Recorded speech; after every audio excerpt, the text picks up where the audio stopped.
subscribe and press the bell icon. Search Science Class.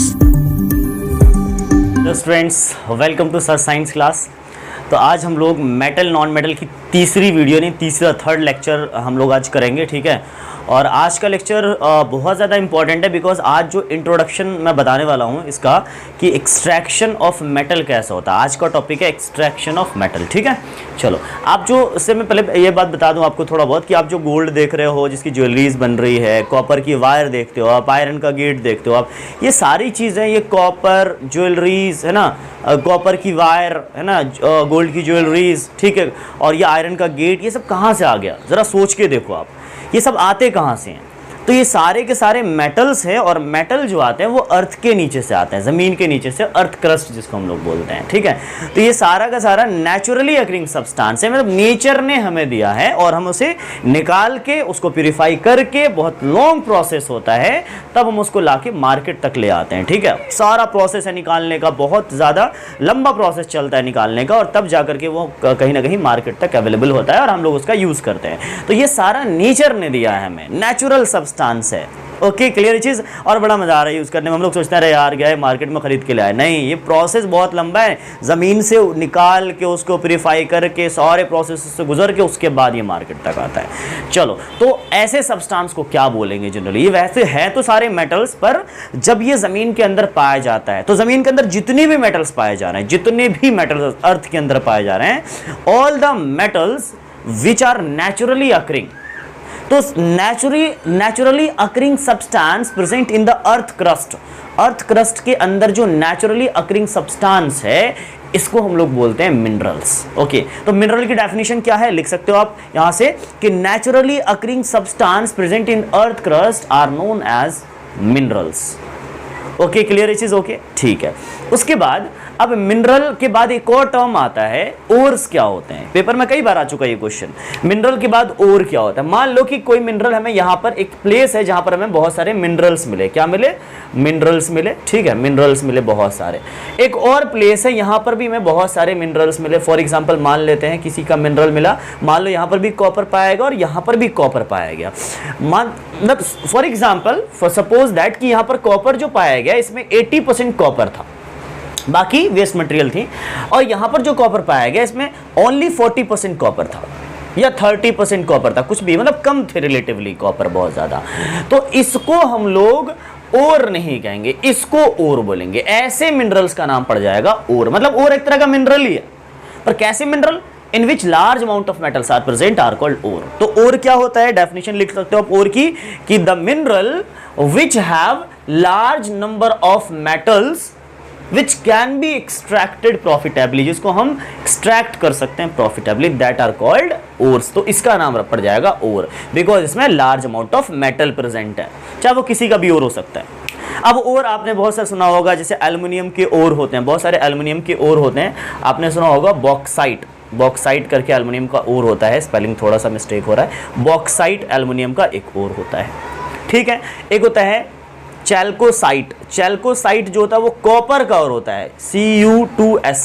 चैल्कोसाइट copper का ओर होता है, इसमें अप्रॉक्स 79% जो है वो पाया जाता है, 79% कॉपर पाया जाता है, ठीक है। तो ये सब मिनरल ओर के एग्जांपल्स हैं। तो देखा जाए तो मिनरल हमारे किसी काम का नहीं है, एक्चुअली ओर हमारे काम का है, बिकॉज ओर वो मिनरल है जिसमें ज्यादा अमाउंट ऑफ मेटल पाया जाता है, और उसको हम एक्सट्रैक्ट कर सकते हैं प्रॉफिटेबली। चलो, ठीक है। अब ओर में हमने अभी कहा आपसे कि 80% कॉपर पाया जाएगा इसके अंदर, ओके। तो भाई 20% क्या होगा? तो 20% इसमें वेस्ट मटेरियल होगा जो हमारे लिए इंपॉर्टेंट नहीं है, जो हमारे लिए वेस्ट है। इंप्योरिटीज कहते हैं इसको नॉर्मली हम लोग। तो दीज इंप्योरिटीज, जो इसके अंदर इंप्योरिटीज जो वेस्ट मटेरियल्स पाए जाएंगे, that impurities are called gangue. क्या कहा जाएगा उसको? गैंग कहा जाएगा, इंप्योरिटीज गैंग। या फिर इसका दूसरा नाम है मैट्रिक्स भी बोला जाता है इसको। क्या बोला जाता है? मैट्रिक्स या गैंग। तो मैट्रिक्स की डेफिनेशन कैसे लिखेंगे, गैंग की डेफिनेशन कैसे लिखेंगे? The impurities present in the ore, the impurities present in the ore are known as gangue और matrix. For example soil, sand, कुछ भी हो सकता है इसके अंदर, कोई नॉन मेटल्स, राइट। अच्छा, तो हमने कितने पॉइंट्स देख लिए अभी? हमने 3 पॉइंट्स देखा कि सबसे पहले कि सर मिनरल्स क्या होते हैं, फिर आपने देखा कि सर ओर्स क्या होते हैं, ओर क्या होता है, और फिर आपने देखा गैंग या मैट्रिक्स क्या होता है। तीनों की डेफिनेशन आपने लिख ली होगी आई होप, और आपको समझ में आ भी गया होगा। चलो, अब सर इसको निकालते कैसा ज़मीन के अंदर से? फॉर एग्जांपल कॉपर कहीं से मिला, कहीं से एल्युमिनियम मिला, कहीं से कुछ भी गोल्ड मिला, तो उसको कैसे एक्सट्रैक्ट करते हैं? देखो एक बहुत लंबा प्रोसेस होता है एक्सट्रैक्शन का, बहुत लंबा प्रोसेस है, ठीक है, और बहुत ही मेहनत लगता है यार इसको निकालने में, ठीक है। दिखने में तो बड़ा, पहनने में गोल्ड का सिल्वर का बहुत मज़ा आता है, पर इसको निकालना बहुत मुश्किल होता है, बहुत मेहनत लगता है। और नॉर्मली ये जो महंगे होते हैं ना मेटल्स, वो सिर्फ दो वजह से ज़्यादा महंगा होता है। पहली बात तो उसमें बहुत ज़्यादा खर्च होता है उसको निकालने में, और दूसरी बात जो है वो उसकी प्रॉपर्टीज़ की वजह से, बिकॉज गोल्ड एक तरह का बहुत शाइनी मेटल है, जिसकी वजह से हम उसका यूज़ करते हैं ऑर्नामेंट्स बनाने में। और गोल्ड की एक और ख़ासियत ये है, एक और प्रॉपर्टी ये है गोल्ड की, कि जो गोल्ड होता है वो बहुत कम रिएक्टिव होता है, जल्दी किसी रिएक्शन नहीं करेगा तो ख़राब नहीं होगा, इसलिए गोल्ड का इस्तेमाल करते हैं हम लोग ज्वेलरीज बनाने में, ठीक है। चलो, तो वैसे तो आपने देखा होगा मेटल तीन तरह के होते हैं, एक तो होता है लो रिएक्टिव मेटल, एक होता है लो रिएक्टिव मेटल, ठीक है, एक होता है हमारा मिडिल रिएक्टिव मेटल, एक होता है मिडिल रिएक्टिव मेटल, और एक होता है हमारा हाई रिएक्टिव मेटल। क्या होते हैं? High reactive metal, high reactive metal.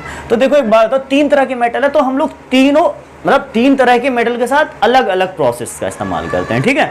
चलो, लो रिएक्टिव मेटल जो होते हैं वो हमेशा सल्फाइड ओर के फॉर्म में पाया जाता है नीचे। सल्फाइड का मतलब फॉर एग्जांपल Cu2S, जैसे कॉपर है तो सल्फर के साथ पाया जाएगा, ये मेनली इसको बोलते हैं सल्फाइड ओर। यही होता है हमारा चैल्कोसाइड, जो भी मैंने आपसे बोला है चैल्कोसाइड, ठीक है। चलो, मिडिल रिएक्टिव, इसी को हम लोग चैल्कोसाइड बोलते हैं, ठीक है, चैल्कोसाइड।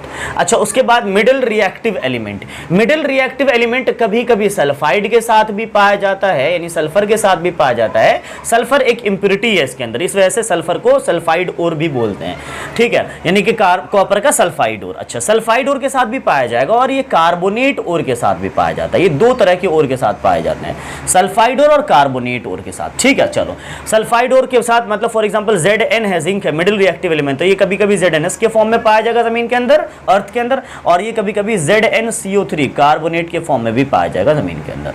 ये तो हो गया हमारा मिडिल रिएक्टिव। अब हाई रिएक्टिव मेटल्स किसी के साथ भी मिले होंगे, इतने ज्यादा रिएक्टिव होते हैं जमीन के अंदर, ये शांति नहीं बैठते, सबसे रिएक्शन करके बैठे होते हैं, सल्फाइड से, इससे उससे, सबसे रिएक्शन, यानी कि इसके अंदर सबसे ज्यादा इंप्योरिटीज पाई जाएंगे हाई रिएक्टिव मेटल्स के अंदर, बिकॉज ये रिएक्शन बहुत ज्यादा करते हैं, ठीक है। और ये सबसे कम इंप्योरिटीज किसके साथ होंगी? लो रिएक्टिव, बिकॉज ये रिएक्शन बहुत कम करते हैं, इसीलिए नॉर्मली कुछ इंप्योरिटीज होती है और उसका निकालना आसान होता है। अच्छा, उसके बाद क्या है, पेपर में एक क्वेश्चन आता है, write any two metals which are found in free state in the earth crust. नाम याद रखना, गोल्ड और सिल्वर। क्यों? क्योंकि ये बहुत कम रिएक्टिव है, इसलिए बहुत ज्यादा फ्री स्टेट में, इसके साथ कोई रिएक्शंस नहीं करके रखता नीचे, ये फ्री स्टेट में पाया जाता है, सिर्फ और सिर्फ गोल्ड पाया जाता है, सिर्फ और सिर्फ सिल्वर पाया जाता है, पर इंप्योरिटीज होती है, निकालना थोड़ा मुश्किल होता है, पर ये फ्री स्टेट में होते हैं जमीन के अर्थ क्रस्ट के अंदर। तो आई होप कि आपको समझ में आया होगा कि किस तरह से, जैसे आप देख सकते हो, लो रिएक्टिव अलग है, मिडिल रिएक्टिव मेटल अलग है, हमारा हाई रिएक्टिव मेटल अलग है, और ये लो रिएक्टिव सल्फाइड और मिडिल रिएक्टिव सल्फाइड कार्बन दोनों के साथ, और हाई रिएक्टिव सबके साथ पाया जाता है, यानी कि all types of impurities present होते हैं इसके अंदर।